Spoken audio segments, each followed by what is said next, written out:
హరే కృష్ణ. అందరికీ భాగవతం క్లాస్ స్వాగతం. మనం మూడో అధ్యాయాన్ని ముగించుకొని నాలుగో అధ్యాయంలోకి ప్రవేశిస్తున్నాము.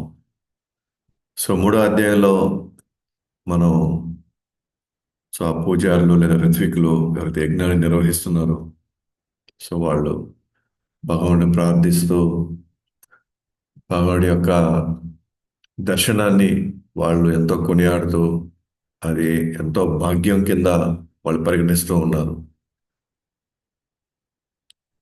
యాక్చువల్గా ఈ యజ్ఞాలు ఇవన్నీ మనం చేయాల్సిన అవసరం అసలు లేనే లేదు. కాకపోతే మాకు ఆ వరాలు మాకు కావాలి కాబట్టి మేము చేయాల్సి వస్తుంది. లేకపోతే నువ్వు దేంతో అయినా నువ్వు తృప్తి పడగలుగుతావు, కాకపోతే భక్తితో సమర్పిస్తే చాలు, దేంతో అయినా నువ్వు తృప్తి పడగలవు అనే భావన వాళ్ళు బలంగా నమ్ముతున్నారు. కాబట్టి వాళ్ళు అన్నారు, అర్చక విగ్రహమే మీ దయ, ఈ దర్శనం కాదు, అసలు విగ్రహం ఉంటేనే దయ అంటున్నారు.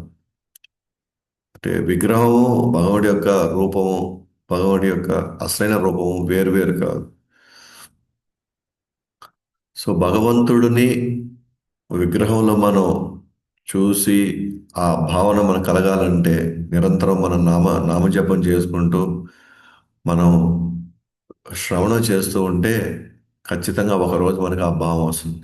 సో శ్రవణంతో పాటు మనం ఏం చేయగలుగుతాం, దాంతో వచ్చే సాధన సేవ చేస్తూ ఉంటే విగ్రహాన్ని కూడా సాక్షాత్తు భగవంతుడి కింద మనం చూడొచ్చు అన్నమాట. ఆ భావంతో మనం సేవించవచ్చు. ఇప్పుడు ప్రస్తుతానికి మన భావన ఏదో అక్కడ ఒక రాయి ఉందో, లేకపోతే ఒక లోహం ఉంది, ఒక చెక్కతో చేశారు, జస్ట్ ఆ భావనే మనకుంది ప్రస్తుతానికి. కానీ శ్రద్ధ శ్రవణంలో శ్రద్ధగాను ఉంటే అదే మన హృదయంలో భావన కింద మారుతుంది కాలక్రమం.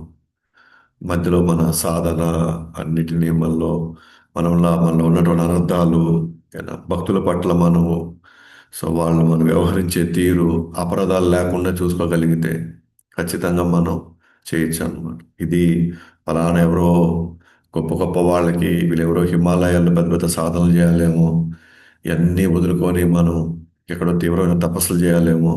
అవన్నీ ఆ, అసలు అవసరం లేదన్నమాట. అక్కడ కేవలం మనం భగవుడి యొక్క అంశం అనే భావన మనకి ఎప్పుడు ఉంటూ ఆ వినమ్రత భావంతో మనం చేస్తూ ఉంటే, కాకపోతే మనకి గైడెన్స్ కావాలా, భక్తుల యొక్క వాళ్ళ యొక్క ఆశీర్వాదం, వాళ్ళ ప్రార్థనలు మనకు కావాలి.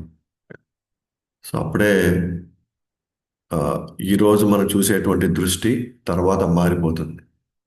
అప్పుడు ఎవరిని చూసినా, దేన్ని చూసినా సరే, ఇది కృష్ణుడి యొక్క ఉనికిని మనం దాన్ని మన మన దాన్ని ఆ, ప్రత్యక్షంగా మనం అనుభవించగలుగుతాం ప్రతి దాంట్లో కూడా మనం. ఓకే. కాబట్టి దర్శన భాగం కలగడమే పెద్ద వరము అంటూ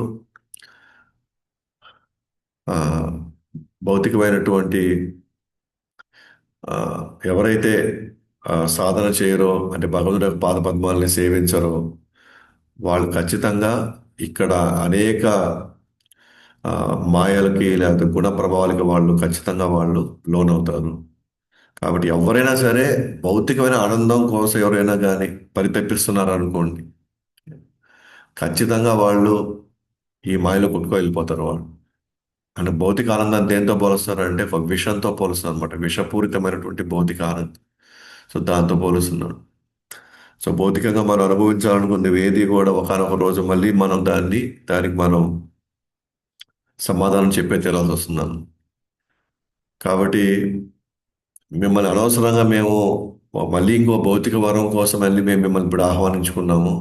దయచేసి మమ్మల్ని క్షమించండి, ఇటువంటి వాటికి అసలు మిమ్మల్ని మేము డిస్టర్బ్ చేయకూడదు. కాబట్టి భగవంతు దగ్గరికి వెళ్ళేటప్పుడు కావచ్చు, లేకపోతే నిజంగా మనం గురువుల దగ్గరికి వెళ్ళేటప్పుడు, ఆధ్యాత్మిక గురువు దగ్గరికి వెళ్ళేటప్పుడు భౌతిక వరాలు అసలు మనం కోరుకోకూడదు. ఎందుకంటే అవి మన కర్మానుసారం వస్తూ ఉంటాయి, పోతూ ఉంటాయి. వాటి గురించి మనం ఎక్కువ ఆలోచించకూడదు. అసలు ఈ చక్రం నుంచే బయటపడడానికి ఏమైతే ఆటంకాలు ఉన్నాయో దాన్ని అధిగమించాలి, ఏమైనా అధిగమించాలో దాని గురించి మనం ఆలోచించాలి. అవి అడగాలి మనం. అయినప్పటికీ భగవంతుడు బ్రాహ్మణుల యొక్క మాటల మీద ఉన్నటువంటి బ్రాహ్మణుల మీద తనకున్నటువంటి ఆ ప్రేమ అభిమానాలతోనే వాళ్ళ మాటలు సత్యం కావాలి అనే భావంతోనే మళ్ళీ ఆయన దర్శనమిచ్చాడు. అలాగే ఆయన నాభి ఆ, నాభికి కుమారుడుగా తను వస్తా అని చెప్పాడు. అది ఆ విధంగా మనం పోయిన అధ్యాయంలో మనం ఈ విధంగా మనం ముగించుకున్నాం. ఎస్పెషల్గా వర్ణాశ్రమ ధర్మాన్ని పాటించే విధానాన్ని చూపించడం కోసం వచ్చాడు. సో అట్లా సో నాభికి దర్శనం కలిగింది ఆ యొక్క బ్రాహ్మణుల వల్ల. ఆయనే మళ్ళీ స్వయంగా వాళ్ళ కుమారుల్లాగా మళ్ళీ జన్మించాడు అన్నమాట. ఇప్పుడు ఆ అవతారం పేరు వృషభదేవుడు. కాబట్టి ఇప్పుడు నాభి కుమారుడి పేరు వృషభదేవుడు. సో జన్మించడంతోనే వృషభదేవుడిలో భగవుని యొక్క లక్షణాలు కనబరిచాడు. సో చిన్నప్పటి నుంచే భగవుడి యొక్క లక్షణాలు కనబడుతున్నాయి. జనరల్గా భగవుడి యొక్క లక్షణాలని ముఖ్యంగా అరచేతుల్లోనూ అరికాళ్ళలో ఉండే ముద్రలు ఉంటాయి అన్నమాట మెయిన్గా. సో కొన్ని అంటే చేతులు మోకాలు దాటి సాగాయి అనుకోండి, అంటే మనకి చేతులు ఇట్లా కొన్ని కొన్ని ఆ, చిహ్నాలు ఉన్నాయన్నమాట. అవి వాటిని బట్టి చెప్పగలుగుతారు అవతారమా కాదా అనేది. కాబట్టి భగవంతుడు ఒక మానవుడిగా వచ్చాడు అని అంటే జనరల్గా మనం మానవుడి కింద పరిగణిస్తాం, కానీ మానవుడు కాదు, మానవుడు లాగా వచ్చాడు అంతే.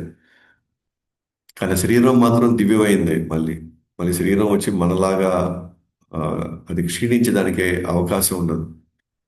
కానీ చూడడానికి మనలాగే ఉంటారు. కాకపోతే కొన్ని బాహ్యమైన లక్షణాలు కొన్ని కనబడతాయి అన్నమాట. ఆ లక్షణాలను బట్టి మనం చెప్పొచ్చు. కానీ నాభికి తెలుసు కదా ముందుగానే, భగవంతుడే వరం ఇచ్చేసాడు, నేను ఖచ్చితంగా వస్తానని చెప్పుకున్నాడు. కాబట్టి వస్తాడనేటువంటి ఖచ్చితంగా తనకి ఆల్రెడీ ముందే దానికి సూచన వచ్చింది. భగవానుడే స్వయంగా చెప్పాడు. కానీ ఇప్పుడు ఆయనకు ఎప్పుడైతే ఆయనకు ఆ సంతానం కలిగిందో భగవంతుడే స్వయంగా వచ్చాడు. ఆ చిహ్నాలు కూడా తనకు కనిపించాయి. ఆయన ఎదిగే కొద్దీ ఆ లక్షణాలు పెంపొందించుకున్నారు. ఎదిగే కొద్దీ అవి ఇంకా ఆ, మనలో లక్షణాలు బాగా ప్రస్ఫుటంగా కనపడతాయి అన్నమాట. అంతేగా ఇప్పుడు అనుకుంటే చిన్నప్పుడు వీళ్ళు వీళ్ళకి ఏమీ తెలియదు, వీళ్ళకి ఏమీ రాదు, వీళ్ళకి అసలు వీళ్ళకి అసలు ఎటువంటి లోపల ఎటువంటి జ్ఞానమే ఉండదు అని అనుకుంటాం మనం. అన్నీ ఉన్నాయి ప్రస్తుతం లోపల, గత గత జన్మపు సంస్కారాలు ఉన్నాయి, కోరికలు ఉన్నాయి, ఇంకా ఆ వాసనలు ఉన్నాయి, అన్నీ ఉన్నాయి. కాకపోతే అవన్నీ చిన్న వయసులో ఉన్నప్పుడు, లేదంటే ముఖ్యంగా పుట్టిన వెంటనే ఉన్నప్పుడు అవన్నీ ప్రస్తుతానికి కవర్ అయి ఉంటాయి అన్నమాట, కప్పబడి ఉంటాయి అవి. అది ఒక్కొక్కటి మనం పెరుగుతున్నప్పుడు అవి వాటికి అవసరమైనప్పుడు అది ఇంకా అది బయటికి ప్రదర్శించబడతాయి అవి. అవి అనుకుంటాం వీళ్ళకి అసలు వీళ్ళకి ఏమీ తెలియదని. ఏదో ఎందుకంటే జీవుడుగా వాళ్ళకి పరిపూర్ణ జ్ఞానం ఉంది. ఓకే, జీవుడిగా ముఖ్య ఆత్మగా ప్రతి జీవుడికి తెలుసు కృష్ణుడు దేవాదేవుడు అని. కానీ ప్రస్తుతానికి అది కప్పబడిపోయి ఉంది. ఎట్లా కప్పబడింది? గత జన్మలో అనేక అనేక కోరికలతో మనం చేసిన కర్మలు, ఆ కర్మలు వివిధ రూపాల్లో మనల్ని కప్పేస్తా ఉంది. కాబట్టి ఈ జన్మ మనం వచ్చినప్పుడు మనకి భగవంతుడు ఎవరో తెలియదు, అసలు ఆయన ఎవరో, ఆయన్ని ఆయన్ని ఎందుకు మనం కలవాలో, అసలు ఈ కర్మలోకి ఎందుకు వచ్చామో, ఇవన్నీ పూర్తిగా కప్పబడిపోయి ఉంటాయి ఇవన్నీ. కానీ కాలక్రమంలో ఇవన్నీ బయటకు వస్తాయి. కాబట్టి ఈయనలో కూడా అంతే అన్నమాట. చిన్నప్పుడు చిహ్నాలు కనిపించాయి తప్ప లక్షణాలు ప్రస్ఫుటంగా భగవంతుడు చిన్నప్పటి నుంచి భగవంతుడి యొక్క లక్షణాలు చూపించాడు. సో ఎదిగిన తర్వాత ఆ లక్షణాలన్నీ బయటికి బాగా కనిపించాయి. కాబట్టి ఈ గుణాలని ప్రజలందరూ కూడా చూస్తున్నారు. ఓ, సాక్షాత్తు భగవంతుడే ఈరోజు వృషభదేవుడిగా వచ్చాడు, నాభి కుమారుడుగా వచ్చాడు. మీ ప్రజలందరూ కూడా బాగా సంతోషంగా చూసి ఆ గుణాలను చూసి వీళ్ళందరూ కూడా ఎంతో సంతోషపడి ఏం చేశారు, ఆయన్నే పాలించాలని చెప్పేసి, నాభి తర్వాత ఈయనే పాలించాలని చెప్పేసి వాళ్ళందరూ కోరుకున్నారు అన్నమాట. ప్రజలకి కావాల్సింది మంచి జరగాలి, అది గొప్పగా జరగాలి. వాళ్ళకి కనీస అవసరాలతో పాటు భగవంతుడి వైపు నడిపించేటువంటి నాయకుడు కావాలి. నిరంతరం భగవంతుడిని గురించి చర్చించేటువంటి వాతావరణం కావాలి. ఆ వాతావరణం కల్పించడానికి క్షత్రియులు ఉండేది. సో ఎందుకంటే మొత్తం తిరిగేదంతా భగవంతుడి సెంటర్గా పెట్టుకొని, కాబట్టి ఆ గుణాలని ఒక ఈయనైతే అందరూ ఈ ధర్మాన్ని ఒక పక్క పాటిస్తూ అందరినీ కూడా భగవుడి యొక్క సేవలో లేదా భగవుడి యొక్క ఆలోచనల్లో లేదా భగవుడి యొక్క స్మరణలో మమ్మల్ని అందరూ నడిపించగలుగుతారనే నమ్మకం మనందరిలో కలిగిందని. సరే, ఆ లక్షణాలని గుణాలను చూసే నాభి వృషభ అనే నామకరణం కూడా చేశాడు. నరుల్లో ఉత్తముడు అని అర్థం. సో వృషభ అంటే నరుల్లో ఉత్తముడు అని. సో ఆ గుణాలు చూశాడు. భగవంతుడి కంటే మించిన ఇంకెవరికి ఉంటాయి గుణాలు? అది ఇప్పుడు ఆయన మనిషిలాగా వచ్చాడు కాబట్టి మనుషుల్లో ఉత్తముడు ఆయన. కాబట్టి ఋషభ అనే నామకరణం చేశాడు. అయితే ఆ గుణాలను చూసి ఆయనకు వచ్చిన కీర్తిని చూసి ప్రజలందరూ ఆయన్ని కొనియాడడం చూసి ఇంద్రుడికి ఈర్ష్య కలిగిందన్నమాట. అంటే మనిషిలాగా వచ్చిన వాళ్ళంతా దేవుడిని ఎట్లా అంటారు? ఒక నేను ఇంద్రుడిని వర్షాన్ని కురిపించేటువంటి ఆ, నేను ఒక దేవతను నేను. మరి ఒక పక్క నన్ను పూజించాల్సింది లేదా నన్ను కొనియాడాల్సింది ఒక సాధారణ వ్యక్తిని పూజిస్తున్నారు ఏంది వీళ్ళు ఇక్కడ? అసలు ఏ విధంగా తాను దేవుడు అవుతాడు అసలు అని చెప్పి టెస్ట్ చేయాలనుకున్నాడు అనమాట. ఏదైతే ఆయన పాలించాడో పాలిస్తున్నాడు ఇప్పుడు ప్రస్తుతానికి, నాభి తర్వాత వృషభదేవుడు ఏదైతే పాలిస్తాడో అజ్నబి వర్ష చెప్పే కదా అగ్నిధర జంబూ ద్వీపంలోని 9 వర్షాల కింద ఆయన భాగాలు చేశాడు. 9 భాగాల్లో ఒక భాగం వచ్చి అజ్నబి కింద అజ్నబ వర్షం. అజ్నబ దాని పేరు. వర్షం అంటే ఆ యొక్క ప్రాంతమో లేకపోతే ఆ భాగాన్ని అజ్నబ వర్షంలో ఇంద్రుడు ఏం చేశాడు? ఆ వర్షాన్ని నిలిపేశాడు. ఎందుకంటే ఆయన ఇదేంది, ఆయన దేవుడు కదా, ఆయన వర్షం కురిపించుకోవాలి కదా. వర్షాన్ని కురిపించేది నేను. నాకు కావాల్సినప్పుడే నేను కాబట్టి వర్షాన్ని నేను ఆపుకోగలుగుతాను. ఆయన దేవుడైతే వర్షాన్ని ఏం చేయాలి? నా యొక్క ఆజ్ఞ లేకపోయినా సరే ఆయన వర్షాన్ని కురిపించాలి. కానీ ఈయన ఏం చేశాడు? ఇంద్రుడు ఈర్ష్యతో ఆ వర్షం లేకుండా చేశాడు అనమాట. అయితే ఇదంతా వృషభదేవుడికి తెలియకుండా ఏముండదు. ఆయనే చెప్తాడు కదా భగవంతుడిలో, నాకు దేవతలు మరియు ఋషులు మునులు వాళ్ళు ఏమనుకుంటున్నారో వాళ్ళ భావనలు కూడా నాకు తెలుసు, కానీ నా గురించి వాళ్ళందరూ తెలియదు. వాళ్ళ గురించి పూర్తిగా నాకు తెలుసు అంటాడు 10వ అధ్యాయం 2వ శ్లోకం భగవద్గీతలో.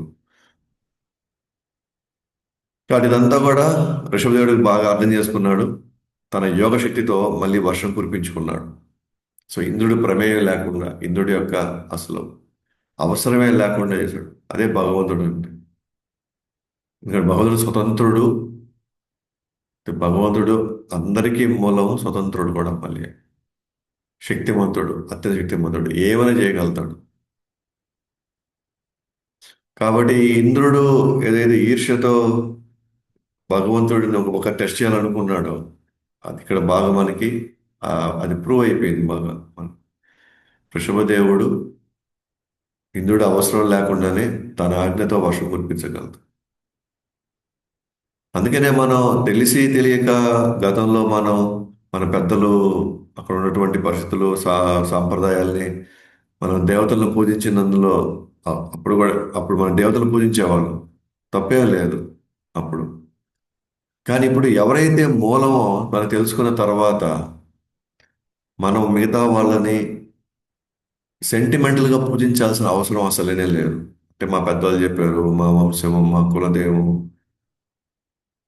ఈ ఈ ఇటువంటి అంటే ఈ భావంతో అసలు మనం పూజించాల్సిన అసలు అవసరమే లేదు.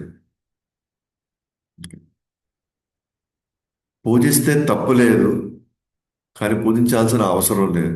ఎందుకనంటే మన భగవద్గీత 7వ అధ్యాయంలో మనం ఆ, 21 శ్లోకం నుంచి 24వ శ్లోకం దాకా మనం కానీ గమనిస్తే కృష్ణుడు ఏ విధంగా దేవతల్ని దేవతలకు హృదయంలో కృష్ణుడే ఉన్నాడని, ఆ మనం ఒకవేళ వాళ్ళు వరాలు కోరుకుంటే ఆ వరాలు కూడా ఇచ్చేది కృష్ణుడే అని మనకి సుస్పష్టంగా ఆయన మనకి తెలియజేస్తున్నప్పుడు, ఎవరైతే మూలం అని ఇప్పుడు మనం తెలుసుకున్నాం తర్వాత ఇప్పుడు మనం డైరెక్ట్గా భగవంతుని స్వయంగా మనం పూజిస్తే ఇంక మిగతా దేవతల గురించి మనం ఆలోచించాల్సిన అవసరం లేదు.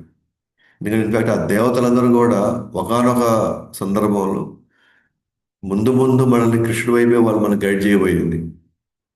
వాళ్ళు ఉండేది ఎందుకనంటే మనల్ని సక్రమైన మార్గంలో పెట్టి మనల్ని మళ్ళీ అసలైనటువంటి దేవదేవుడి యొక్క దగ్గర పంపించడానికి.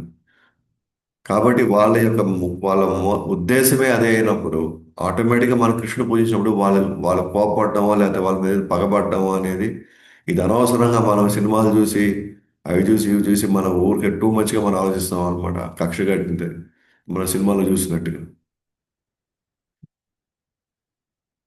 ఎవరి ఆధీనంలో వీళ్ళందరూ ఉన్నారో, ఎవరు శక్తి ఇస్తేనే వీళ్ళందరూ ఆ, ఇదంతా పాలిస్తున్నారో, ఎవరు వరాలు ఇస్తే వీళ్ళందరూ మన యొక్క బాగోగులు చూసుకుంటున్నారు ఆ దేవతలు, వాళ్ళకి మూలమైన వాడిని మనకి పట్టుకోగలిగినప్పుడు వాళ్ళకి ఎందుకు ఆ కోపమో లేకపోతే ఆ ఈర్ష్య వస్తుంది. ఒకవేళ ఇంద్రుడి కోపం వచ్చినట్టుగా ఒకవేళ వచ్చేయనుకోండి, వెనకాల ఉండేది మళ్ళీ కృష్ణుడే కదా, వాళ్ళని మళ్ళీ సరైన దారిలో పెట్టి వాళ్ళ స్థానాన్ని చూపించేది కూడా మళ్ళీ కృష్ణుడే మళ్ళీ. ఎవరిని వాళ్ళని అంటే దేవతల్ని. సో కాబట్టి అర్జునుడు అసలు భయపడాల్సిన అవసరమే లేదు ఒకసారి కృష్ణుడి యొక్క పాదాలు పట్టుకున్న తర్వాత. ఇంకా మిగతా అవి నేను చేయగలిగినా చేయలేదా, అవి చూసానా చూడలేదా, వాటి గురించి పట్టించుకున్నా అవన్నీ అంతగా ఆలోచించాల్సిన అవసరం లేదు. మనం కృష్ణుడికి ఏం చేయాలో దాని గురించి ఆలోచించాలి. సో కృష్ణుడికి ఏం చేయాలో వాటి గురించి మనం ఆలోచిస్తే చాలు, మిగతావన్నీ ఆటోమేటిక్గా మనకి జరిగిపోతుంది. అందుకే మనం ఆ, పోయిన అధ్యాయంలో మనం చూసాము ఏంది? మూలాలకి అంటే వేర్లకి నీళ్లు పోస్తే చాలు, చెట్టు మొత్తానికి నీళ్లు పోసినట్టే. ప్రతి కొమ్మలో ఉన్న ప్రతి కణానికి, ఆకులో ఉన్న ప్రతి కణానికి మనం నీళ్లు పోసినట్టే, శక్తి ఇచ్చినట్టే మనం. సో ప్రతి దానికి నేను చేసుకుంటే వీళ్ళైతే కాదు, ఎన్ని జన్మలు కూడా సరిపోవు అసలు. కొన్ని వేల కోట్ల జన్మలు ఎత్తినా కూడా ఇక్కడ ఉన్న వాళ్ళందరినీ మనం తృప్తిపరచలేము మనం. ఇంకో మెయిన్ ప్రాబ్లం ఏమవుతుందంటే దేవతను పూజించడం వల్ల మళ్ళీ మన కర్మలు పెంచుకోబోతున్నాం. మళ్ళీ మనం కర్మల నుంచి బయటకు రావాలి మళ్ళీ. అది పుణ్యకర్మల్లోకైనా మళ్ళీ లోపలికి వెళ్ళాల్సిందే. చేసేటప్పుడు చాలా ఆ, చాలా అదే ఉంటుంది. చాలా కష్టంతో కూడుకుంది అన్నమాట దేవతలు పూజించడం. చాలా కష్టంతో కూడుకుంది. వాళ్ళకి యజ్ఞాలు చేయాలి, వాళ్ళకి అభిషేకాలు చేయాలా, వాళ్ళకి వాళ్ళు చెప్పినట్టుగా మంత్రాలు ఉచ్చరించాలి, సరైనటువంటి సదుపాయాలు అన్నీ కూడా పక్కాగా ఉండాలి. లేకపోతే మనం శాపానికి గురవుతాం.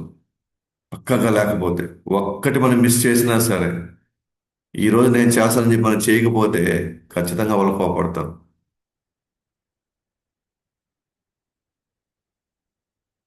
దానివల్ల మళ్ళీ ఏమైనా చేసిన దాని వల్ల ఒక ఒక విధంగా ఒక కర్మకు వస్తే, చేయలేకపోవడం వల్ల ఇంకో కర్మలోకి వెళ్తున్నాం మళ్ళీ. ఆ లెక్క తీసుకుంటే మనం ఈ ఈ ఈ కర్మల వలయాల నుంచి బయటపడాలి అని మనం నిజంగా అనుకుంటే కృష్ణుడు పూజించుకుంటే చాలు. లేదు లేదు, నాకు ఒక మా పెద్దలంతా వాళ్ళు పూజిస్తున్నారు, మాకు అయిన వాళ్ళంతా వాళ్ళు పూజిస్తున్నారు, అవి ఇవన్నీ పెట్టుకుంటే ఖచ్చితంగా పూజించుకోవచ్చు, ప్రాబ్లమే లేదు. నో, నో, దాంట్లో మనకి ఎటువంటి మనకి ఎటువంటి భేదమేం లేదు, అభిప్రాయం లేదు. కాకపోతే అవి మళ్ళీ మన కర్మంలోకి ప్రవేశించి మళ్ళీ మనం రావడానికి మనం సిద్ధమైతే నో ప్రాబ్లం అట్ ఆల్. భగవంతుడే ఇచ్చాడు దేవతల యొక్క పూజించమని భగవంతుడు ఇచ్చాడు. ఎవరు పూజిస్తారు దేవతల్ని? విపరీతమైన కోరికలు ఉన్న వాళ్ళని దేవతలను పూజిస్తారు. ఎందుకంటే మనకి తెలిసిన శాస్త్రాలు తెలిసిన దాని వల్ల తెలిసింది ఏంటి? దేవతలు అంటే వరాలు ఇచ్చేవాళ్ళు అంతే. దేవతలు మన జన్మ మృత్యు చక్రం నుంచి బయటపడేసే వాళ్ళు కాదు దేవతలు. ఈ ఐహిక బంధాల నుంచి బయటపడే శక్తి దేవతలు లేదు. ఎందుకంటే దేవతలు సైతమే బంధించబడి ఉన్నారు, సత్వగుణంతోనో రజోగుణంతోనో వాళ్ళు కూడా బంధింపబడి ఉన్నారు. ఆల్రెడీ బంధింపబడిన వాళ్ళు మనెట్లా మన బంధాలను చెట్ట బయట తీయగలుగుతారు? యా, ఖచ్చితంగా వాళ్ళు భగవుడి యొక్క అనునాయులు. భగవంతుడి యొక్క సామ్రాజ్యంలో వాళ్ళు కూడా కొంతమంది అధికారులు కాబట్టి వాళ్ళు కొన్ని శక్తులు అయితే ఉన్నాయి. ఆ శక్తులు ఆ శక్తులతో మనం ఏం చేయాలో భగవంతుడి దగ్గర అవడానికి ప్రయత్నించాలి. ఇన్ఫాక్ట్ వాళ్ళ సహాయం మనం తీసుకోవాలి, వాళ్ళ ఆశీర్వాదం మనకు కావాలా. మీకు గుర్తుంటే ఆ, ధ్రువ మహారాజు యక్షులు వాళ్ళ తమ్ముడిని చంపాడని చెప్పేసి విపరీతమైన కోపంతో యక్షులందరిని చంపాలని ప్రయత్నిస్తున్నాడు. అప్పుడు వెంటనే స్వయంవరం వచ్చి ఏం చెప్పాడు? యక్షులకి అధిపతి వచ్చి కుబేరుడు, కాబట్టి నువ్వు కుబేరుడు నువ్వు కానీ అనవసరం కోపం తెప్పించేవు అనుకోండి, వాళ్ళ ప్రజలు అంటే కుబేరుల ప్రజలు ఎవరు? యక్షులు. వాళ్ళని కానీ వాళ్ళను నువ్వు చంపి కుబేరుడిని కానీ నువ్వు కానీ ఇబ్బంది పెడితే, అంటే ఆయన కానీ ఆయన కోపానికి నువ్వు గురైతే భగవంతుడు సంతోషపడ్డు, మనకి ఆయన ఆశీర్వాదం కూడా కావాలి అని చెప్తాడు. అంటే మనం దేవతల్ని అగౌరవపరచమంటాం లేదు అసలు. కానీ కృష్ణుడిని వదిలేసి దేవతలను మాత్రమే పూజించడం వల్ల మనం ఏమవుతున్నాం? మళ్ళీ కర్మలోకి వెళ్తున్నాం మళ్ళీ మనం. సో కర్మల్లోకి వెళితే మళ్ళీ రావాలి. మళ్ళీ వచ్చినప్పుడు ఇదే పరిస్థితులు ఉండడానికి గ్యారంటీ లేదు. ఇంకా నారదుల వారు 1వ స్కందం 5వ అధ్యాయంలో ఏమంటారంటే, ప్రభుపాదులు రాశారు భాష్యంలో. ఆ, ఏమని రాశారంటే, ఈ ప్రపంచంలో నువ్వు అన్ని పనులు పర్ఫెక్ట్గా చేసినా సరే, పర్ఫెక్ట్గా అన్ని పనులు అందరికీ పర్ఫెక్ట్గా చేసినా మనం భగవంతుడిని అంటే కృష్ణుడిని కానీ మనం ఆ, సరైనటువంటి రీతిలో మనం ఆయన్ని స్మరించలేకపోతే చేసిందంతా వేస్ట్ కాబోతుంది, చేసింది మొత్తం వేస్ట్ అయిపోతుంది. ఎందుకంటే ఇవేవి మనకి ట్రాన్స్ఫర్ కావు నెక్స్ట్ జన్మకి.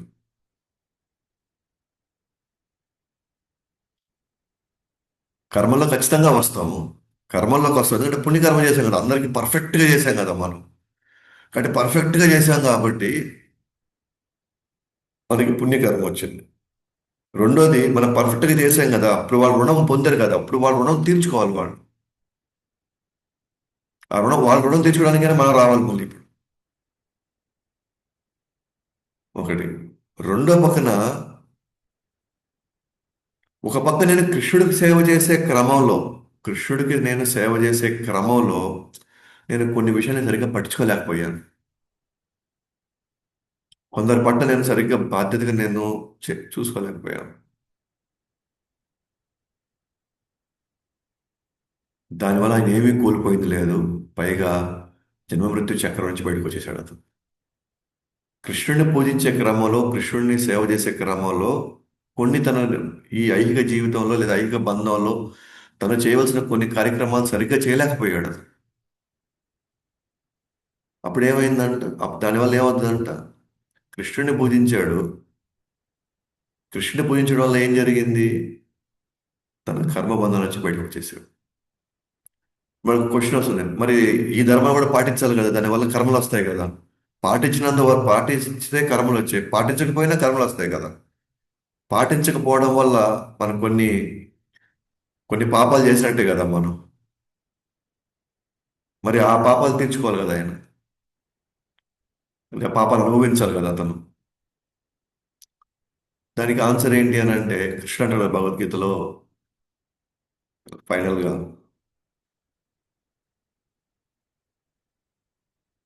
అహం త్వం సర్వ పాపేభ్యో మోక్షయిష్యామి మా శుచః. ఒకవే ఒకవేళ నువ్వు నేను చెప్పినటువంటి ధర్మం ప్రకారంగా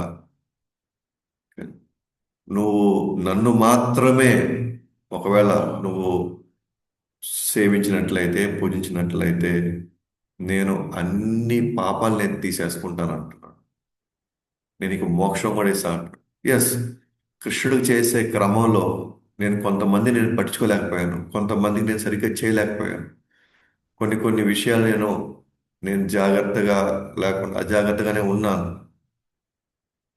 దానివల్ల పాపాలు అయితే వచ్చినాయి. కానీ కృష్ణుడు ఏమంటున్నాడు? సర్వధర్మాన్ పరిత్యజ్య మా ఏకం శరణం రజ. నువ్వు నాకు మాత్రం నువ్వు సరెండర్ అయ్యి ఉంటే నాకు సరెండర్ అయ్యావు కాబట్టి నేను చెప్పినలా నువ్వు చేసావు. నేను చెప్పినలా నువ్వు చేయడం వల్ల కొన్ని నువ్వు చేయలేకపోయావు వీళ్ళకి. ఒక తల్లిగానో, ఒక తండ్రిగానో, ఒక కొడుకుగానో, కూతురుగానో చేయలేకపోయాం. ఖచ్చితంగా దానివల్ల మనం పాపం మూట కట్టుకున్నాం. కానీ కృష్ణుడు ఏమంటున్నాడు? దానివల్ల ఏదైనా వస్తే అది నేను చూసుకుంటాను. నేను నేను నీకు మోక్షం ఇస్తాను అంటే మోక్ష ఇష్యామి మాస్టర్. నేను ఇక ఈ కర్మ బంధనాల నుంచి, ఈ ఐహిక బంధాల నుంచి నేను బయటపడేస్తాను. అంటే నేను పర్ఫెక్ట్గా అన్నీ చేశాను అమ్మా నేను. అంటే మెయిన్ మనం చెప్పాల్సిందంటే పర్ఫెక్ట్గా ఎవ్వరు ఏం చేయలేము ఇక్కడ అసలు. పర్ఫెక్ట్గా జరిగే ప్రసక్తే లేదు. ఎందుకంటే ఈ ప్రపంచమే ఇంపర్ఫెక్ట్గా తయారు చేయబడింది. ఈ ప్రపంచమే మనల్ని మళ్ళీ మళ్ళీ మళ్ళీ ఇబ్బందుల్లోకి ఆ, నెట్టేసేటువంటి ప్రపంచం ఇది. దుఃఖాలయం ఇది. మనకి దుఃఖాలు వచ్చినప్పుడల్లా మనం పర్ఫెక్ట్గా అన్ని చేసామా? చేయలేకపోయాం కదా. మనకి బాధ కలిగింది, అది మనం వండలేకపోయాం అంటే ఆ కుటుంబంలో ఉన్న వాళ్ళకి మనం సరిగ్గా మనం పెట్టలేకపోయాం కదా. మరి దానివల్ల పాపం వచ్చింది కదా మళ్ళీ. మరి నాకు దుఃఖం రావడం అనేది సహజం ఇక్కడ. కానీ దుఃఖం వల్ల కూడా మనం కొన్ని బాధలు మనం నిర్వర్తించలేకపోతున్నామే. అందుకని ఈ లైఫ్లో, ఎస్పెషల్గా ఈ ప్రపంచం, మనం ఎప్పుడు పర్ఫెక్ట్గా ఉండలేము. కాబట్టి అదేదో చేసేంత వరకు ఎంతవరకు చేయగలమో అది మనం కృష్ణుడికే చేయగలిగి, మిగిలిన వాళ్ళకి మనం ఎంతవరకు చేయగలమో అంతవరకు చేయగలిగితే అది భగవంతుడు చూసుకుంటాడు. మనల్ని ఎంతవరకు మనల్ని దీని నుంచి బయటపడేయాలి భగవంతుడు చూసుకుంటాడు. కాబట్టి దేవతల్ని పూజించాల్సిన అవసరం లేదు. కానీ అదే శక్తి సామర్థ్యాలు మనం భగవంతుడికి చేసుకున్నట్లయితే ఈ నుంచి శాశ్వతంగా బయటపడతాం కదా. తద్వారా దేవతలు ఓ, ఇప్పటికైనా సరే నన్ను నమ్ముకోకుండా ఇప్పటికైనా సరే దేవదేవుడిని నమ్ముకున్నారు, చాలా మంచిదని వాళ్ళు ఇంకా సంతోషపడతారు. కాబట్టి ఆ విధంగా ఇంద్రుడు పడినప్పటికీ కూడా, ఇంద్రుడు ఈర్ష్యపడినప్పటికీ కూడా వృషభదేవుడు మాత్రం వర్షాన్ని కురిపించాడు. కాబట్టి భగవంతుడు స్వతంత్రుడు, భగవంతుడు సర్వశక్తిమంతుడు. భగవంతుడి యొక్క ఆజ్ఞ మేరకు, దయ మేరకే దేవతలందరూ పనిచేస్తున్నారు. సో మనం చూసుకోవాల్సింది ఏంటి? భగవంతుని ఎట్లా తృప్తిపరచాలని ఆలోచించాలి. ఇంకా మనం జీవితం అంతా తీసుకున్నాం అనుకోండి, ఇంక ప్రతి పుట్ట, ప్రతి చెట్టు, ప్రతి పుట్ట ఉంది. ఇంకా ప్రతి దగ్గర కూడా ప్రతి ప్రదేశం భగవంతుడి యొక్క ఆ, ఏదో ఒక ఆయన యొక్క శక్తితో నిండే ఉంది ఇదంతా. కానీ అసలైన ఎవరైతే మూలం ఉన్నారో ఆయనకి చేసుకుంటే ఎన్ని నుంచి బయటపడతాం మనం. కాబట్టి నాభి తన యొక్క వాత్సల్య రసాన్ని ఆయన కనబరిచి తర్వాత ఆయన పూర్ణత్వం సాధించాడు. సో మంచి పుత్రుడు జన్మించడంలో ఎంతో సంతోషంగా యోగమాయ ప్రభావం వల్ల ఒక సామాన్య పిల్లవాడి వలె ప్రేమగా పెంచాడు. సో యోగమాయ యోగమాయ, మహామాయ. యోగమాయ అంటే ఫస్ట్ మహామాయ అంటే మనము ఈ ఈ ప్రపంచంలో ఉండేటువంటి అనేక వస్తువుల పట్ల, వ్యక్తుల పట్ల మనం విపరీతంగా ఆకర్షణ అయ్యి భగవంతుణ్ణి మర్చిపోవడం. భగవంతుణ్ణి మర్చిపోవడం దీన్ని ఏమంటారంటే మహామాయ అంటారు. భౌతిక ప్రపంచంలో ఉండేటువంటి అనేక అంశాలకు మనం ఆకర్షితులయ్యి మనం భగవంతుని మర్చిపోతే, అంటే ఇది కూడా మాయ అంటే భగవంతుని మర్చిపోవడం మాయ. దీన్ని ఏమంటారు? మహామాయ అంటారు. మళ్ళీ ఇంకో మాయ ఉంది, అక్కడ కూడా భగవంతుని మర్చిపోతారు. భగవంతుడు అనేదే మర్చిపోతారు. ఎందుకనంటే వాళ్ళు భగవంతుడి మీద ఉన్నటువంటి ప్రేమతో, భగవంతుడి మీద వాళ్ళకున్నటువంటి ఆ వాత్సల్యమైనటువంటి ప్రేమతో భగవంతునే మర్చిపోతారు. అంటే భగవంతుడు శక్తిమంతుడని వాళ్ళు మర్చిపోతారు. ఉదాహరణకి నందమహారాజు, యశోదమాత. వాళ్ళ కృష్ణుని ఎప్పుడు దేవదేవుడుగా అసలు వాళ్ళు అనుకోలేదు అసలు. వాళ్ళు ఎప్పుడు వాళ్ళ పిల్లవాడుగానే కనిపించారు. అలాగే వాళ్ళ ఫ్రెండ్స్ ఉన్నారు. దేవదేవుడు అనే కృష్ణుడిని ఏమైనా దేవాదేవుడు కాదని చెప్పేసి ఎప్పుడు చూసినా ఆయన కాళ్ళు మొక్కుతూ ఎక్కడ దూరం దూరంగా లేరు. అసలు వాళ్ళు మర్చిపోయారు. కృష్ణుడు దేవుడనే మర్చిపోయి వాళ్ళు చాలా సహజంగా యథాలాపంగా చాలా హాయిగా కలిసిపోయి ఆయన్ని తిడుతూ ఆయన్ని కొడుతూ ఆయన్ని రకరకాలుగా ఆట పట్టిస్తూ ఆయన్ని ఎన్నో రకాలుగా ఆయనతో ఆ, కలిసి మెలిసి అన్ని రకాల కార్యాలు చేశారు. వాళ్ళు కూడా మాయలోనే ఉన్నారు వాళ్ళు కూడా. అదేంటది యోగమాయలు. ఈ యోగమాయ ఎవరు అంటే భగవంతుడే ఆ యోగమాయని తనలో తాను ఆహ్వానించుకుంటాడు. సో దట్ అప్పుడే తనలో తాను ఆహ్వానించుకుంటాడు. అట్ ద సేమ్ టైం తన తన చుట్టూ ఉండి తనకు ఎంతో ఇష్టంతో ప్రేమతో ఉండేటువంటి తన వాళ్ళతో ఆ యోగమాయని ఆ ప్రభావంలోకి తీసుకువస్తాడు. అప్పుడే వాళ్ళ మధ్యలో ఉన్నటువంటి ఆ సంబంధాలు చాలా గాఢంగాను చాలా లోతుగా ఉంటాయి అన్నమాట. ఎంతో ప్రేమపూరితంగా ఉంటాయి.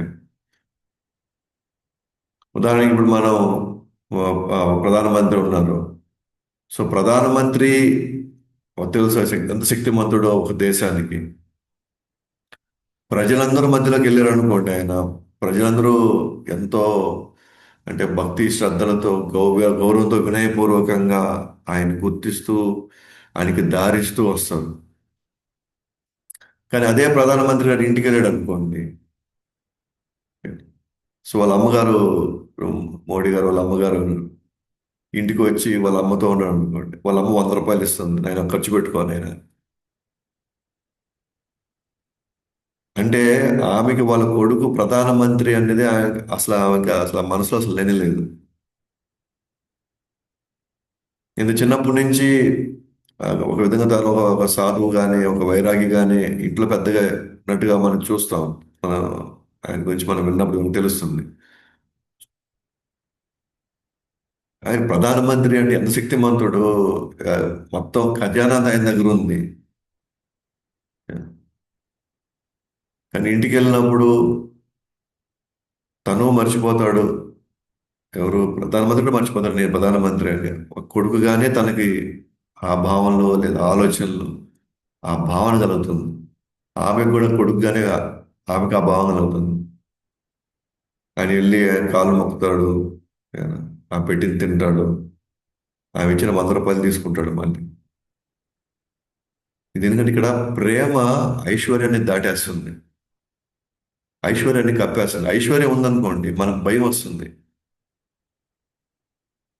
భయము, జంకు, తెలియనటువంటి ఒక డిస్టెన్స్ మెయింటైన్ చేయాలనిపిస్తుంది మనకి. ఏమో అంత పెద్ద ఆయనతో మనకి ఎందుకు లేబ్బా, అంత శక్తివంతమైన వ్యక్తితో మనకి ఎందుకు, ఏదో కనిపించామా పోయామా చెప్పామా వెళ్ళిపోయామా అన్నట్టుగా ఉంటాం.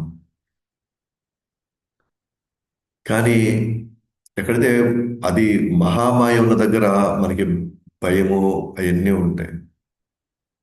కానీ ఎక్కడైతే యోగమాయ ఉంటుందో అక్కడ అసలు భయం ఉండదు. అసలు కేవలం ఆనందం మాత్రమే ఉంటుంది. కాబట్టి ఇప్పుడు నాభి యోగమాయ యొక్క ప్రభావంలో ఉంటూ తన పిల్లవాడిని ఓయమ్మైన చాలా గొప్పవాడు శక్తిమంతుడు అని చెప్పేసి ఆయన దగ్గర పోయి ఆయన కాళ్ళ మీద పడి అట్లా ఏం చేయలేదు. ఒక సాధారణ పిల్లవాడిగానే పెంచాడు, తెలుసు భగవంతుడే అని.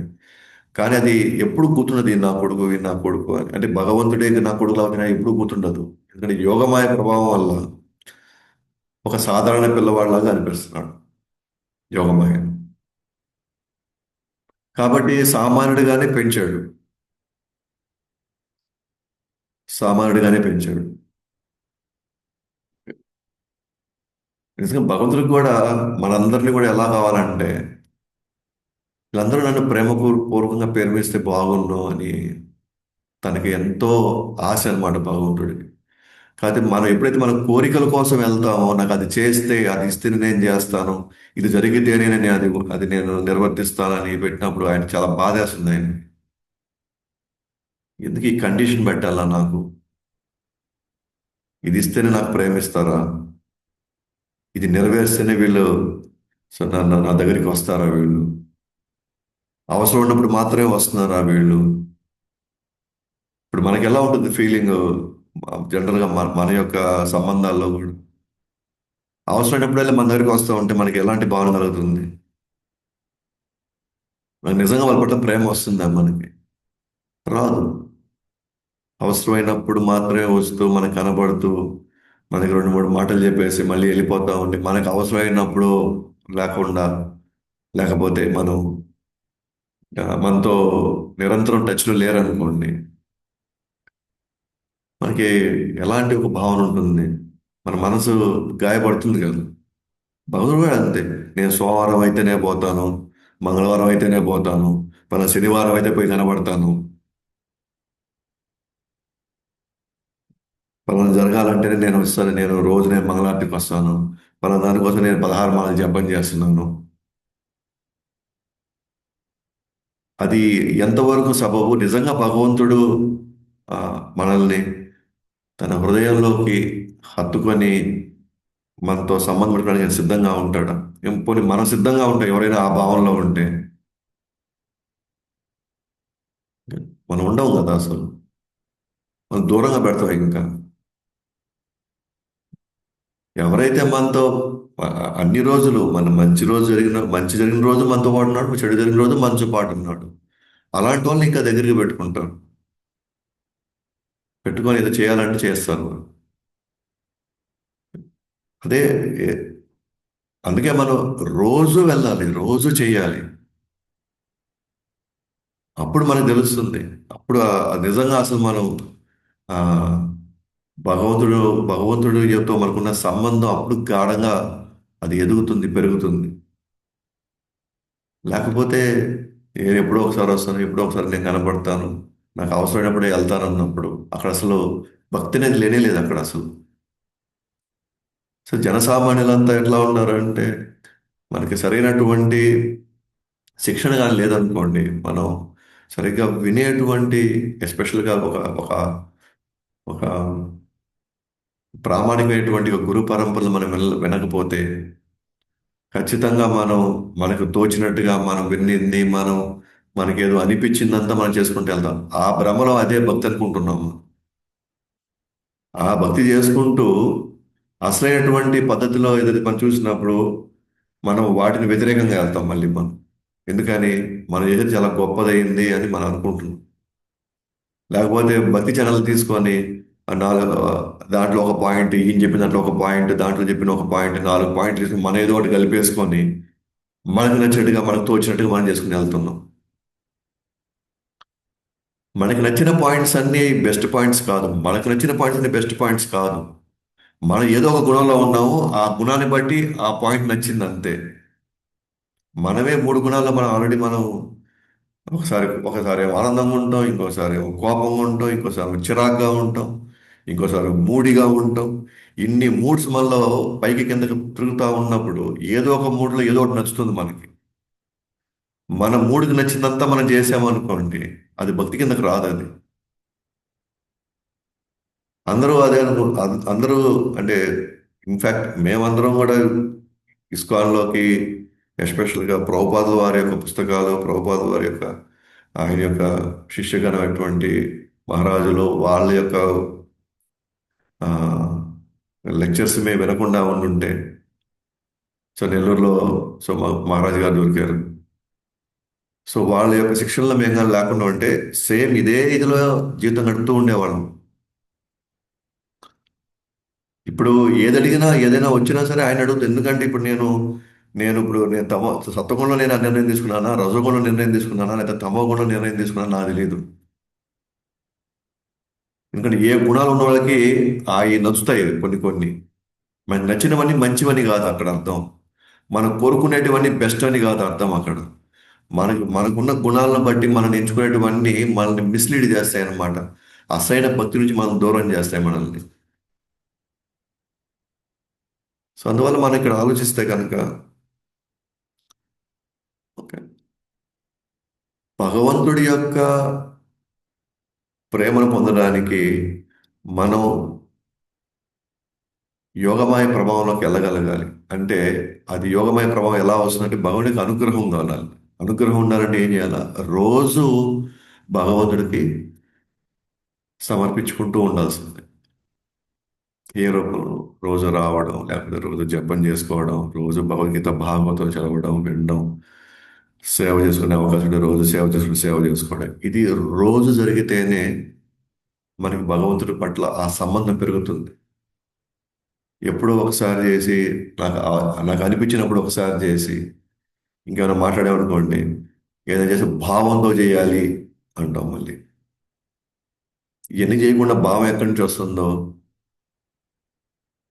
లేదా మనం ఏదైతే మన ఫీలింగ్స్ ఎక్స్ప్రెస్ చేస్తామో అదే నిజమైన భావం అని మనకు ఎలా తెలుస్తుంది? అసలు నేను సరైన భావంతోనే చేస్తున్నాను, నాకు గ్యారంటీ ఏంటి? కానీ ఇవన్నీ ఏం తెలుసుకోకుండా మనం సాధారణంగా వెళ్తూ ఉన్నాం. వచ్చి వినాలి, చదవాలి, చదివిన దాన్ని అర్థం చేసుకోవాలి, అర్థం కాకపోతే అడగాలి. అంటే శిక్షణ లేకుండా భక్తి వచ్చేదానికి అవకాశమే లేదు. ఊరికే పెద్దవాళ్ళు చెప్పారు, వీళ్ళు చెప్పారు, పక్కన వాళ్ళు చెప్పారు, ఏదో ప్రవచనాలు నేను యూట్యూబ్లో చూశాను, లేకపోతే ఏదో ఇన్స్టాగ్రామ్లో చూశాను అంటే ఇది ఒక ఒక ఒక మిలిటరీ ట్రైనింగ్ లాగా అన్నమాట. భక్తి కూడా హార్డ్ కోర్ ట్రైనింగ్ అది కూడా. మిలిటరీలో ఎంత డిసిప్లిన్ ఉండాలో భక్తిలో కూడా అంతే డిసిప్లిన్ ఉంటేనే ఏదో ఒక రోజు మనం ఈ యొక్క గుణాలు మనం పెంపొందించుకోగలుగుతాం. డిసిప్లిన్ లేకుండా ఒక పద్ధతి లేకుండా ఏం లేకుండా ఎవరి యొక్క ఆధీనంలో ఎవరో ఒక యొక్క అదేమంటారు వాళ్ళ యొక్క గైడెన్స్లో లేకుండా భక్తి భక్తి అనేది ఒక చిన్న దాన్ని ఏమంటారు ఎవడైనా చేసేయవచ్చు అన్న దాంట్లో చాలా చీప్గా అనుకునేస్తున్నాం మనం. సో ఎందుకు డిస్కషన్ చేస్తామంటే మనం మహామాయ ప్రభావంలో ఉంటూ మన భగవంతుడు చాలా దగ్గర అయిపోయామనే ఫీలింగ్లో ఉంటాం మనం, కానీ యాక్చువల్ మన భగవంతుడితో ఎంతో దూరంగా ఉంటాం. సో నావి మ్, యోగమాయ యొక్క ప్రభావంలో భగవంతుడు అనేది అతను మర్చిపోయి తన కొడుకు ఎంత బాగా చూసుకోవాలి, ఎంత బాగా నేను ట్రైన్ చేయాలి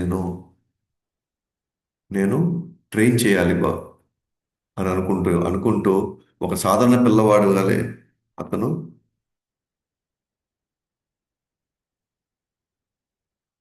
చూసుకుంటున్నాడు అనమాట.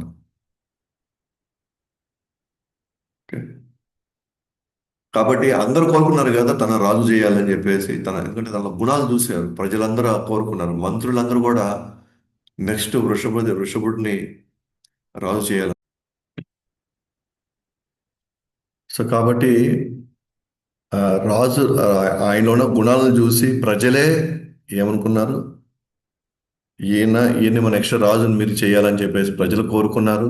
అలాగే మంత్రులు కూడా అదే భావంతో ఉన్నారు. కాబట్టి వాళ్ళందరిలో అతను సుప్రసిద్ధుడయ్యాడు. కాబట్టి తనే రాజుని చేశాడు అనమాట. వృషభదేవుడు నెక్స్ట్ రాజుని చేశాడు. తర్వాత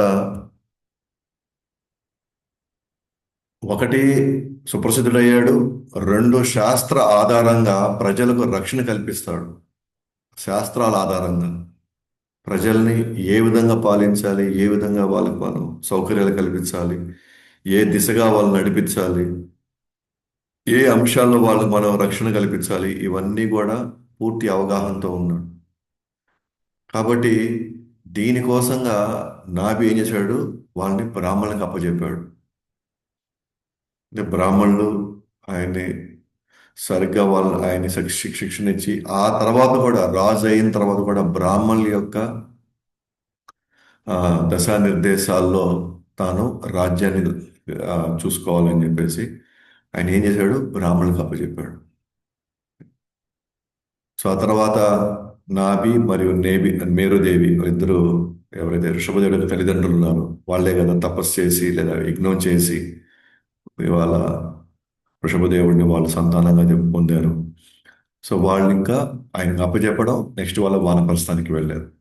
అక్కడి నుంచి వాళ్ళు బద్రికాశ్రమం వెళ్ళారు. ముఖ్యంగా వానప్రస్థంలో బద్రికాశ్రమంకి వెళ్ళారు. అక్కడి నుంచి వాళ్ళు వైకుంఠంకి వెళ్ళిపోయారు. అంటే వాళ్ళు పూర్ణత్వం సాధించేశాడు. సో ఆ, జీవించున్నంత వరకు ఆ బ్రాహ్మణుల యొక్క దశానిర్దేశంలో తన రాజ్యాన్ని చూసుకుంటూ యజ్ఞాలు నిర్వహిస్తూ సరైనటువంటి సంతానాన్ని భగవంతుడినే సంతానంగా పొందాడు. ఆ తర్వాత ఎప్పుడైతే ఆ లక్షణాలు కనిపించాడో సామాన్యం వదిలేయకుండా ఆ పిల్లవాడిని సరైనటువంటి ఆ, రీతిలో పెంచాడు. తర్వాత బ్రాహ్మణులకి గుణాలను గమనించాడు. ప్రజల్లోనూ తన తన కొలువులో ఉన్నటువంటి ఇతర మంత్రులు అందరిలో కూడా పేరు తెచ్చుకున్నాడు. సుప్రసిద్ధుడయ్యాడు. కాబట్టి అ- అతను ఇంకా గొప్పగా పాలించాలని చెప్పేసి బ్రాహ్మణులకు అప్పచెప్పాడు. ఆ తర్వాత సరైన సమయం వచ్చింది. రాజుని చేశారు. తర్వాత వీళ్ళు వానప్రస్థానికి వెళ్ళారు.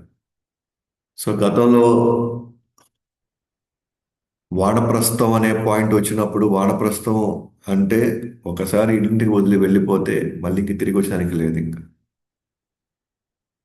అమ్మ మాకేమైనా జరిగితే మేమేం చేయాలి?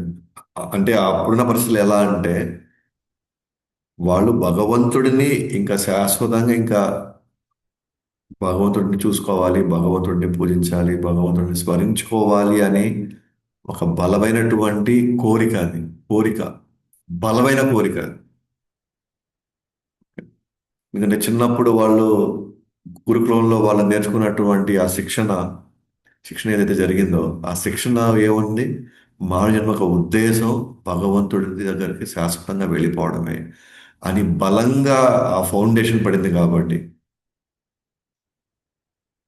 వాళ్ళ వాళ్ళు ఎలా కుటుంబాన్ని చూసుకునే వాళ్ళంటే ఎప్పుడెప్పుడు ఈ గృహస్థాశ్రమం అయిపోతే బాగుంటాను ఆయన. ఎందుకంటే దీనివల్ల నేను భగవంతుని సరిగ్గా నేను చూసుకోలేకపోతున్నాను, సరైన ఆయన స్మరించలేకపోతున్నాను. ఈ బాధ్యతల నడుమ ఇవన్నీ ఆ, నన్ను బాగా ఇబ్బంది పెడుతున్నాయి. భగవంతుడి దగ్గరికి ఎప్పుడెప్పుడు వెళ్ళిపోవాలా అని ఆ యొక్క బలమైనటువంటి గాఢమైనటువంటి భావంలో గృహస్థాశ్రమాలు నడిచేవి. వాళ్ళకి ఇవి సంపాదించుకోవాలి, అవి సంపాదించుకోవాలి, ఇవి అనుభవించాలి, అవి చూసుకోవాలి, అస్సలు అది లేనే లేదన్నమాట. ఎంత తక్కువ చేసుకుంటే అంత ఎక్కువ భగవంతుడి స్మరణలోకి వెళ్ళాలి అని ఆ యొక్క బలమైనటువంటి ఫౌండేషన్ పడింది. కాబట్టి వాళ్ళు ఓ, ఉన్నదాంతో ఏం చేయాలబ్బా అని దాంట్లో ఎక్కువ సర్దుకొని పోతూ ఉండేవాళ్ళు. ఉన్నదాంతో ఎట్లా మనం టైం గడపాలి, కాలం గడపాలి, ఉన్న వాటిని ఎట్లా వినియోగించుకొని భగవంతుడి సేవలోకి లేదా భగవంతుడి స్మరణలోకి వెళ్ళాలా అని ఆ యొక్క భావన బలంగా ఉంది. అందుకనే వాళ్ళందరూ కూడా వాళ్ళని ఐశ్వర్యాలు కాదు, వాళ్ళ పేరు ప్రతిష్టలు కాదు, వాళ్ళ మంది మార్బలాలు కాదు, ఇవేవి వాళ్ళు ఆపలేకపోయినాయి వాళ్ళందరినీ. ఎందుకంటే ఆ బలమైనటువంటి ఆ శిక్షణ పడింది అనుకోండి, బలమైనటువంటి ఆ నమ్మకం భగవంతుడు అంతిమంగా ఇక్కడి నుంచి మనం వెళ్ళిపోవాలి. నేను అనవసరంగా ఇక్కడికి నేను వచ్చాను. నేను వచ్చింది నా తండ్రి దగ్గర నుంచి రావడం వల్ల ఇక్కడ ఎన్నో కష్టాలు నేను ఎదుర్కొంటున్నాను అని నిజంగా వాళ్ళు ఫీల్ అయ్యారు అనుకోండి లోపల. అది నిజంగా వాళ్ళు కన్విన్స్ అయితే, అది నమ్మితే ఇది ఎప్పుడెప్పుడు వదిలేసుకోవాలా అనే ఆలోచన వస్తుంది. ఆలోచన ఆ ఆ ఆలోచనలతో వాళ్ళు అతి కష్టం మీద ఈ జీవితం గడుపుతారు అన్నమాట. నేను చెప్పేది వాళ్ళు గృహస్థులై భార్యాభర్తలు వాళ్ళు ఇద్దరు భక్తులుగా ఉంటే కూడా వాళ్ళకి ఇదే భావన ఉంటుంది. త్వరగా ఇది ఇది వైండప్ చేసుకొని వాళ్ళకి అప్పు చెప్పేసి మనం హ్యాపీగా ఇంక మనం మన ఆలోచనలు భగవంతుని మీద ఉంటే చాలు రా నాయనా అని. సో ఆ బలమైన ఇదిలో వెళ్ళేవారు కాబట్టి అందుకే వాళ్ళకి మళ్ళీ వెనకాల తిరిగి ఇంటికి రావాలని అసలు కోరికే ఉండేది కాదు. అండ్ ఆ చుట్టుపక్కల ఉండే వాళ్ళు కూడా వాళ్ళు ఎలా భావించే వాళ్ళు అంటే అప్పుడు బా వీళ్ళకి మొత్తానికి విడుదల కలిగింది ఆయన వీళ్ళకి అలా అనుకునే వాళ్ళు అనమాట. మాకు ఎప్పుడు కలుగుతుందో ఈ భాగ్యం అని అలా అనుకునేటువంటి వాతావరణం అది. ఎందుకంటే అప్పుడు అంతా కూడా ఒకటే ఇది కదా, అందరూ ఒకే శిక్షణ నుంచి బయటకు వచ్చేవాళ్ళు. మానవ జన్మ ఉంది కేవలం భగవంతుడిని ఫైనల్గా ఆయన్ని అందుకోవడం కోసం, ఆయన ప్రేమలో ఫైనల్గా అనుభవించే నుంచి శాశ్వతంగా ఆయన లోకానికి వెళ్ళిపోవడం. ఇట్లా సొసైటీ అంతా ఉండింది కొన్ని వందల సంవత్సరాల క్రితం. ఇప్పుడు కంప్లీట్గా మారిపోయింది అనమాట. ఇప్పుడు.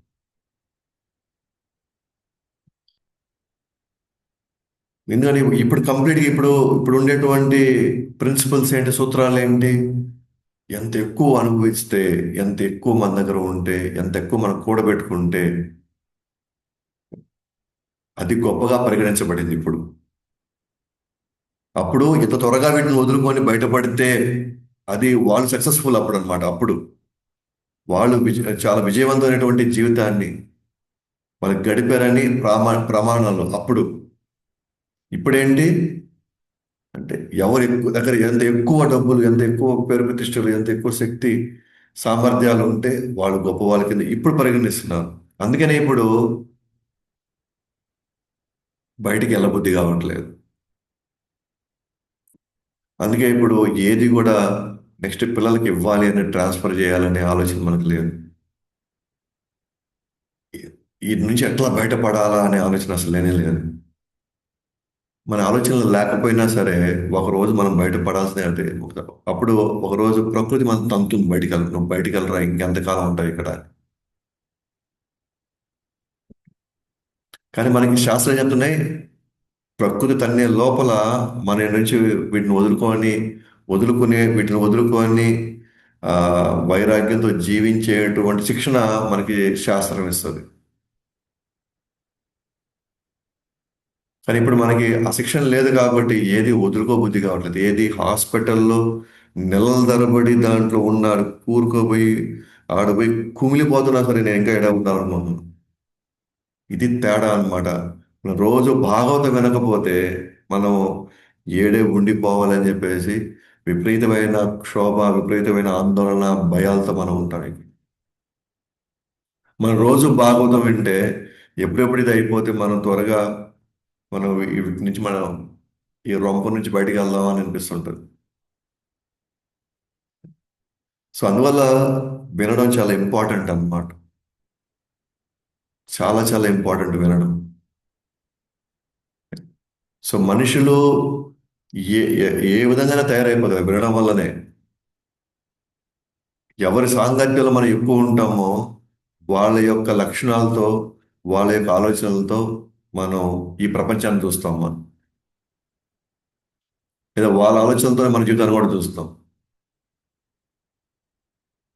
నేను భక్తుల సాంగత్యంలో ఉండి నిరంతరం వచ్చి మనం వింటూ ఉంటే మనకు కూడా క్రమక్రమంగా వీటి మీద ఉన్న అంటే ఇతర వాటి పట్ల ఉన్న ప్రేమని పక్కకెళ్ళి భగవంతు మీద ప్రేమ ఎట్ట పెంచుకోవాలని దీని గురించి ఆలోచిస్తాం మనం. సో ఆ విధంగా ఎప్పుడైతే మనం ఈ ఈ స్థితిని అనుభవిస్తామో ఎప్పుడు వెళ్ళిపోవాలి అబ్బాయి ఇదంతా ఇక్కడ నుంచి వద్దు మనకి అని వాళ్ళు చాలా సులభంగా వెళ్ళిన తర్వాత వాళ్ళు తిరిగి రారు. అయితే ఇప్పుడున్న ప్రపంచం మనం చూస్తూనే ఉన్నాం. ఒకవేళ మన ఆశ్రమానికి వెళ్ళారు అనుకోండి, ఇంకా చుట్టుపక్కలంతా హ, వాళ్ళ అనే మాటలు, వాళ్ళ ఆలోచన తీరు కంప్లీట్గా డిఫరెంట్గా ఉంది. అంటే వాళ్ళని వెళ్ళినా కూడా పిల్లలు పంపించట్లే వాళ్ళని. వాళ్ళు వద్దురాలైనా మాకు ఇవేం వద్దు మేము వెళ్తామంటే, లేదు లేదు మీరు వెళ్తే మేమేం పెట్టలేదు అనుకుంటారు, అందుకే మేము పంపించాము. అంటే జీవిత కాలం అంతా కూడా పక్కన వాళ్ళు ఏమనుకుంటున్నారు,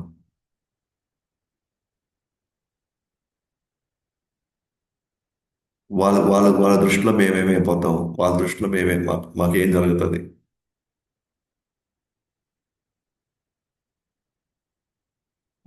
వెళ్ళిపోవాలనుకునే వాళ్ళే వెళ్ళాలి అనుకునే వాళ్ళు వాళ్ళ అదృష్టవంతులు, వాళ్ళకి వాళ్ళ భాగ్యం అది. కొన్ని కుటుంబాల్లో వీళ్ళు ఏ స్థాయిలో కోరుకుంటున్నట్టు వీళ్ళు చచ్చిపోతే బాగున్నారు అనే స్థితిలో ఉన్నారు కొన్ని కుటుంబాల్లో.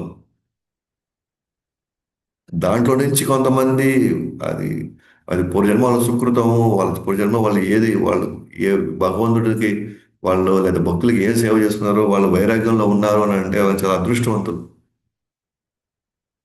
అండ్ మనం కూడా అదృష్టవంతులు అటువంటి తల్లిదండ్రులు ఉంటే కనుక మనకి. ఓకే. ఎందుకనంటే వాళ్ళు మనకి సరైనటువంటి ఒక బాట, ఒక ఒక ఒక వేని మనకు చూపిస్తున్నారు వాళ్ళు మనకి. మా మెయిన్ మెయిన్ పర్పస్ ఇదే అన్నమాట. మెయిన్ లైఫ్ ఇదే మెయిన్. ఇప్పుడు వాళ్ళు హ్యాపీగా వెళ్ళి వాళ్ళు భగవంతుడికి సేవ చేసుకుంటూ భగవంతుడి గురించి తలుచుకుంటూ వాళ్ళు చక్కగా వాళ్ళు ఉండిపోతారు. అయితే మనం చూస్తే గనక ఇవాళ ఉన్న పరిస్థితుల్లో వాళ్ళు ఏదో అనుకుంటున్నారని చెప్పేసి మనం భగవత్ సేవ వదులుకుంటున్నాం. మనం భగవత్ తలుచుకునేటువంటి స్మరణ అవి మనము ఏం త్యాగాలు చేస్తామంటే భగవంతుడి దగ్గర మనకు సంబంధం ఏర్పడే అవకాశాలు మనం త్యాగం చేస్తున్నాం ఇప్పుడు. ఇంతకంటే దురదృష్టం ఇంకేమైనా ఉంటుందా అసలు మళ్ళీ? ఏదైతే మనల్ని ఇక్కడి నుంచి బయటపడేస్తాయో వాటిని వదులుకునే ప్రయత్నం చేస్తున్నాం. ఎందుకంటే ఎవరో ఏదో అనుకుంటారండి. ఎవరో మనల్ని సరిగ్గా చూడరనో, లేదా మనం పట్టించుకోరనో, లేకపోతే మనం ఈ విధంగా చేసామని చెప్పేసి మిగతా వాళ్ళు ఎవరైనా ఆడి పోసుకుంటారేమో మన మీద అని. మన చుట్టూ ఉన్న ప్రపంచం ఎంతసేపు ఉంటుంది? ఈ ప్రపంచం మనతో పాటు ఎంతకాలం ఉంటుంది ఇదంతా? అసలు ఎవరు వీళ్ళంతా అసలు? ఎంతవరకు ఆ, వీళ్ళ యొక్క వాళ్ళు పొందినటువంటి జ్ఞానం కానీ అది దాంట్లో ఆ, ఎంతో దాంట్లో సత్యం ఉంది అసలు.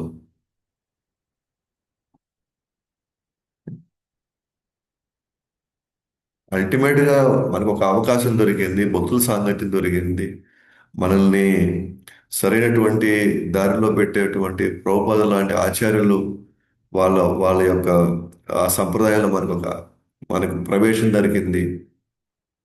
సో ఇన్ని దొరికిన తర్వాత మనం మిగతా వాటి గురించి ఆలోచిస్తున్నాము అని అంటే ఓకే, అది మనకి ఆటంకాల కింద అవబోతాయి అన్నమాట. అంటే మనకు వచ్చే అవకాశాలన్నీ మనం వదులుకునే పరిస్థితిలోకి వచ్చామన్నమాట. నిన్న మనం చెప్పుకున్నట్టుగా ఇప్పుడు చేయకపోతే ఇంకెప్పుడు చేస్తాం? ఇప్పుడు కుదరకపోతే ఎప్పుడు కుదురుతుంది ఇంకా? సో, కాళ్ళు చేతులు పనిచేస్తున్నప్పుడు ఎంతో కొంత శక్తితో మనం అక్కడ ఇక్కడ మనం కొన్ని కొన్ని మన కార్యాలు నిర్వహిస్తూ మనం కొంచెం కొంచెం యాక్టివ్గా ఉత్సాహంగా చక్కగా తిరుగుతూ ఉన్నప్పుడు ఇప్పుడు మనం చేయలేకపోతే ఎప్పుడు చేస్తాం? సో దాని అర్థం మిగతా వాటిని పక్కన పెట్టమని కాదు. నేను చెప్పేది ఏంటంటే మన యొక్క మన మన యొక్క బాధ్యతలు ప్లస్ కృష్ణుడికి భగవాన్ చేసే బాధ్యత, ఈ రెండింటి మధ్య చాలా టైం అనవసరంగా వేస్ట్ అవుతా ఉంది. లే అసలు ఎవరెవరికో అసలు మనకి ఎంతవరకు వాళ్ళు మనకి చివరి దాకా మనతో తోడుంటారో, ఎంతవరకు నిజంగా మన యొక్క జీవితానికి వాళ్ళు ఒక అర్థాన్ని పరమార్థాన్ని వాళ్ళు మనకి జోడించగలుగుతారో, ఎవరెవరికో దేనికో ఎట్లెట్లో మనము అనవసరంగా ఆ సమయాన్ని ఉపయోగించే ఆ సమయాన్ని తీసేసి అది భగవంతు సేవకు పెట్టుకోండి, లేదా భగవంతుని స్మరించుకోవడానికి పెట్టుకోండి, భగవంతుడి గురించి 10 మందికి చెప్పడానికి అది ఉపయోగించుకోండి. అప్పుడు మన ఆలోచనలు అంత గాఢంగా అయినప్పుడు ఆటోమేటిక్గా ఒకరోజు చాలు మనం చేసింది, హ్యాపీగా ఉన్నా తృప్తిగా ఉన్నాను నేను అని ఫీలింగ్ వస్తుంది. లేకపోతే మనకు ఆ తృప్తి అనేది రానే రాదు. భగవంతుడి యొక్క స్మరణలో, భగవంతుడి యొక్క సేవలో మాత్రమే తృప్తి వస్తుంది. మిగతా వేటిలో మనకు తృప్తి రాదు. సో ఈ విధంగా ఆ, నాభి తన కుమారుడిని పెంచడం, తర్వాత రాజును చేయడం, తను వానప్రస్థం తీసుకొని అటు వాళ్ళు వైకుంఠం వెళ్ళిపోయారు అనమాట. మిగిలింది రేపు చూద్దాం. కృష్ణదేవుడిలో ఎలాంటి లక్షణాలు కనబరిచాడు, ముందు ముందు తను ఒక అవధూత వలె తను ఎలా ప్రవర్తించాడు, భగవుడి ఉన్న ప్రేమ ఎంత గాఢమైపోయింది అని అంటే తను తాను రాజుని తను మర్చిపోయాడు అసలు. ఇదంతా ముందు ముందు అధ్యాయాలు మనం చూస్తాం. రంధ్రా శ్రీమద్ భాగవతం की जय, अनंत कोटि वैष्णव वृंद की जय, श्रील प्रभुपाद की जय, निताय गौर